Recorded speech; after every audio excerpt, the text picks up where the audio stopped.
안녕하세요. 주택백화점입니다. 썸네일을 보셨으면 아시겠지만은 오늘 그 이야기는 사실은 돈하고 직접 관련된 이야기니까 잘 좀 생각을 해보시는 게 좋지 않겠나 싶습니다. 제가 이걸 좀 볼게요. 어제 제가 유튜브에서 우연히 국내에 가장 오래된 업력을 가지고 있는 그 모듈러 프리팹 주택 회사의 신모델이 나왔다고 얘기해서 그걸 이제 관심을 가지고 한번 봤더니만 22평에 8,700만 원이라고 나와 있길래 얼핏 계산을 해도 이게 상식적으로 말이 안 된다 싶어서 이게 과연 어떻게 가능하지? 평당 400만 원이 채 안 되니까요. 그래서 이제 그걸 갖다가 검색을 좀 해봤습니다. 근데 다행히 그 상담을 받으신 분이 내용을 굉장히 잘 정리를 해놓고 올려놨더라고요. 글을 좀 보면서 얘기를 하겠습니다. 그 평당 400만 원으로는 대한민국에서는 집을 지을 수가 없습니다. 샌드위치 판넬로도 그 비용으로는 지을 수가 없어요. 이유는 뭐 간단하죠. 인건비도 높고 그리고 또 자재값도 높아졌고 뭐 그게 현실적인 얘기죠. 근데 어떻게 평당 400만 원으로 집을 짓느냐 이렇게 생각을 해서 제가 곰곰이 보니까 아주 기가 막히더군요. 예.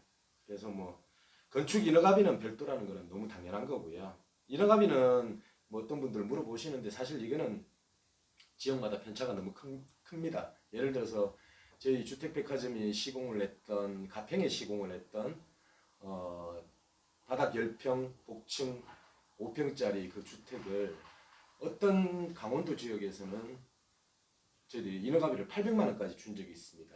왜냐하면은 지역상의 텃세도 심하고 그 지역 건축사가 아니면은 그 지역에서 또 건축사 중에서도 인허가를 잘 내는 분이 아니면은 사실 애를 먹는 경우가 많아요. 근데 그런 걸 갖다가 예를 들어서 뭐 다른 지역에 가면 300만 원에도 할 수 있거든요. 그래서 그거는 편차가 좀 많이 심하죠. 근데 이제 보니까 근로공단 산재보험료도 건축주에게 내라. 뭐 직영공사 개념인가 보죠. 그리고 착공계 때 현장 관리인 등록비도 당신이 내라. 200만 원 이렇게 돼 있더라고요. 아 그렇구나. 근데 뭐 이런 걸 갖다가 건축주들한테 다 내라고 얘기하는 거 보면서 기초공사 비용 그리고 또뭐 기초공사 확인 비용이 있대요. 확인 비용 뭘 확인한다는 거죠? 제대로 된 기초공사가 제대로 됐는지 확인을 한다는 얘기죠. 물론 뭐 필요한 과정이긴 하지만은 이런 걸 돈을 받는 경우는 저는 처음 봤습니다. 크레인비 공사 비용 아닌가요? 근데 뭐 크레인비를 또 별도로 받아요. 거기에다가 운반비 별도로 받고 박공지붕으로 변경할 경우에는 또 1,000만 원을 더 내라. 수도 전기 인입은 돈을 뭐 또 추가로 내라. 뭐 이것까지는 뭐 사실 그렇다 치고 그 회사의 정책일 수 있으니까 뭐 그럴 수 있다 치죠. 근데 이제 내부 싱크대, 가스통, 중문, 신발장, 붙박이장 이런 것들이 싹 다 별도로 되어 있고 뭐 데크 뭐 이런 거는 기본이죠 당연히. 그래서 계산을 한번 해보니까 700만 원이 넘어가요 이미 거기서. 결국에는 그 영상을 찍으면서 평당 얼마 이렇게 적어놨잖아요. 뭐 20 몇 평에 얼마. 그래서 계산을 해보면은 고객분들 입장에서는 와 평당 400이네 굉장히 싸네 라고 생각을 했다가는 큰 오산이라는 얘기입니다. 그래서 이게 회사마다 그 조금씩 견적을 내는 방식들이 틀리지만은 저희 주택백화점 같은 경우에는 상세 견적까지 다 턴키로 처음부터 끝까지 다 이렇게 내드립니다.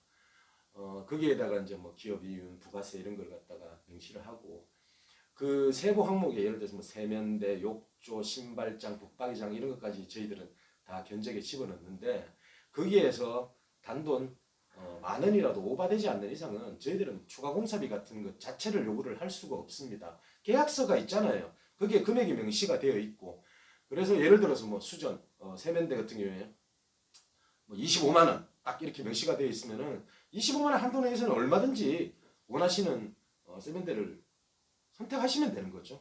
그리고 뭐 욕조 얼마, 신발장 얼마, 그런 걸 갖다가 저희들은 다 일괄적으로 포함해서 계약을 하고, 그 범위에서 넘어가지 않는 이상은 단돈 10원짜리 하나도 추가 공사비를 요구를 하지 않습니다. 근데 누구나 심플한 걸 좋아하잖아요. 복잡한 거 좋아할 사람 아무도 없습니다. 이렇게 일일이 막 돈을 내다 보면은 나중에 돈이 이제 일반 건축 비용보다 더 들어가는 걸 알게 되면은 굉장히 화가 나겠죠.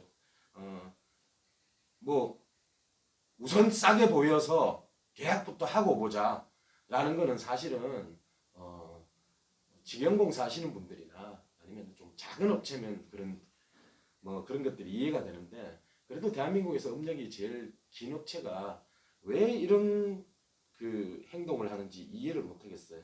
제가 예전에 한번 그 메인 포털에 패시브 하우스 평당 400만 원대라고 얘기를 해서 뭐지 싶어서 들어가 보니까 딱 이걸 똑같이 하더라고요. 그러면서 하는 얘기가 경량 목구조도 기밀성만 잘 확보가 되면은 패시브 하우스가 될 수 있다. 구조목 2x6 구조목. 그 뒤에 보시는 패널이면은 요 수준입니다. 이게 2x6 구조목이거든요. 2x6 구조목으로 주택을 시공해도 기밀성만 잘 확보가 되면은 패시브 하우스가 될 수 있다. 그런 이야기 유럽 사람들한테, 미국 사람들한테 했다가는 싸대기 맞습니다. 진짜. 저희들은 2x6 구조목으로 시공하는 목조주택을 소형주택에도 잘 사용을 하진 않습니다. 보통 시작이 2x8이고 2x10, 2x12까지 이렇게, 그러니까 저희들은 패시브하우스에 2x12 구조목을 쓰니까 지금 뭐 타업체에서 그런 걸 쓴다는 얘기를 들어본 적이 없거든요. 근데 왜 이렇게 정직하지 못할까? 이게 참 되게 아쉬운 생각이 많이 들었습니다.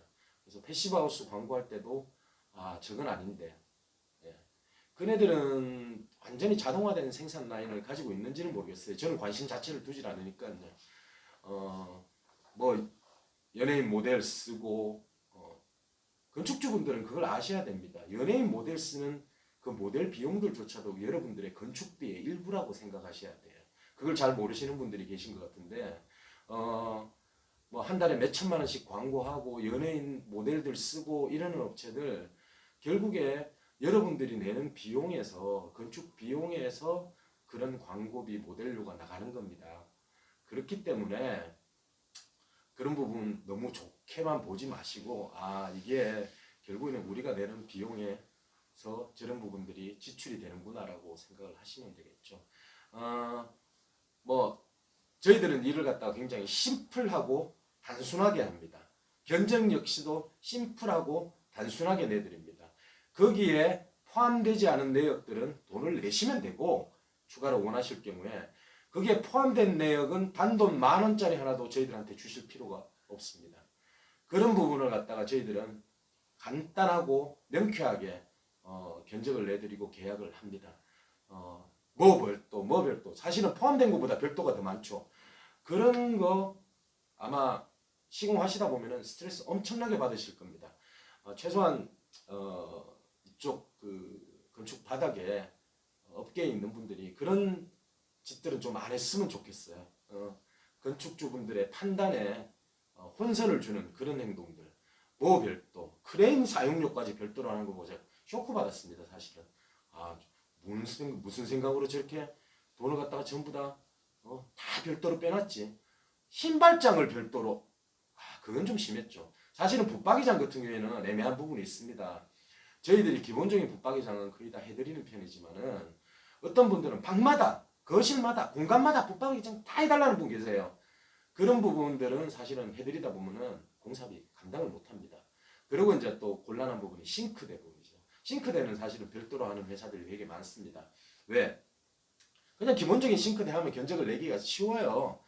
근데 여기서 이제 맹점이 뭐냐면은 건축주분들 중에 싱크대 난 여기 설치하고 뒤에다가 아일랜드 그리고 상부장 끝까지 하부장 끝까지 아일랜드 밑에도 하부장까지 이렇게 되면 사실 돈이 감당이 안 됩니다. 그래서 싱크대 같은 경우에는 견적을 빼는 경우들이 꽤 많습니다. 바로 이런 이유들 때문이죠.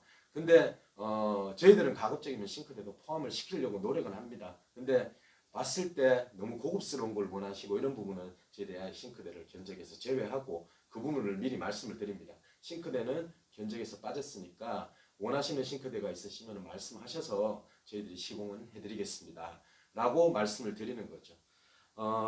저는 이 좀 더 깨끗해졌으면 좋겠다라는 생각을 많이 합니다.